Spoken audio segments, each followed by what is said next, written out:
halos nakikita ko sa vision ko doon sa television is maraming na walang buhay. Although meron namang aksidente sa kalsada, next year nga ang kinakalungkot ko dito halos maraming na aksidente mga truck. Kaya yung mga truck driver dyan, maging maingat po kayo. Kailangan talaga ilagay nyo yung setang disiplina sa pagmamaniho kasi di po maganda.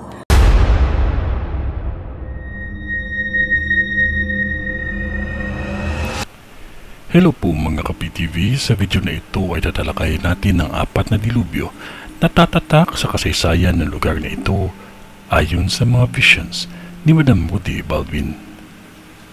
Pero kung ikaw ay hindi pa nakasubscribe sa aking channel, baka naman.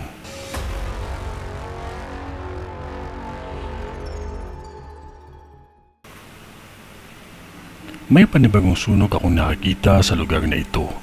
Dapat maging maingat talaga kayong lahat dahil sobrang lawak ng apoy ng isa sa mga sunog na ito. Ang isang sunog ay sa Fajardo, sa lugar ito na kung saan tapat lang ng kalsada, kalapit lang ito ng gas station.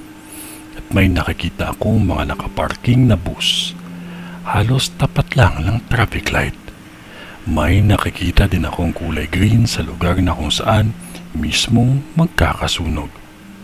May nakikita akong fire station, ngunit mahirap apulahin ang apoy dahil kahit anong init man o lamig ng panahon, malakas pa din ang ihip ng hangin. At kung hindi ito agad maagapan, maaaring aabot ito sa gas station at mas magiging malala ang apoy pag hindi ito maagapan agad. At may isang lugar dito na 2 barangay na magkabilaan lang na nilamon din ng apoy. Madaming kahoy at mga tela. May nakikita pa akong nakatagong paputok para sa bagong taon na dapat ay hindi na tinatago sa lugar na halos sobrang init. Kaya kung pagmasdan mo, halos nagkakasalubungan lang ang apoy. Malaki ito at umabot ito ng ilang alarma na kahit ibang bumbero na galing sa ibang lugar ay tumulong ito. Ito ang pinakamalaking sunog na mangyayari sa history ng lugar ninyo. Kung meron man nangyari nung nakaraan na malaking sunog, ito ay mauulit pero mas malaki at malawak ang pinsala ng apoy. 3 aksidente ang mangyayari pa lamang sa mga residente dito. Maging maingat at kalmado lamang. Huwag pairalin ng init ng ulo dahil may nasawi sa aksidenteng ito. Huwag kayo basta magtiwala sa kahit kanino dahil ang nangyari sa ibang lugar na nilooban at kinitilang ilang buhay ay mangyayari sa lugar ninyo. Lagi magsara ng pinto pag alam naman ninyo na hindi na kailangan lumabas ng bahay.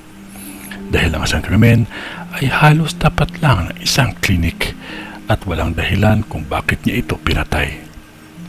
Sa panahon ngayon, hindi na natin alam kung saan tayo ligtas. Ang mahalaga ay maging maingat at huwag basta magtiwala kahit kanino. Hindi man bumaba ang Diyos sa lupa para tayo ay balaan ng mga mangyayari pa lamang at harap-harapan. Gumawa pa din siya ng paraan para maiparating sa atin kung ano ang pwedeng mangyari para tayo ay makapag-ingat. Ito ay ang bisyon ni Madam sa Sampaloc. Sa ngalan ng Diyos Ama, ng Diyos Anak, at ng Diyos Espiritu Santo. Amen.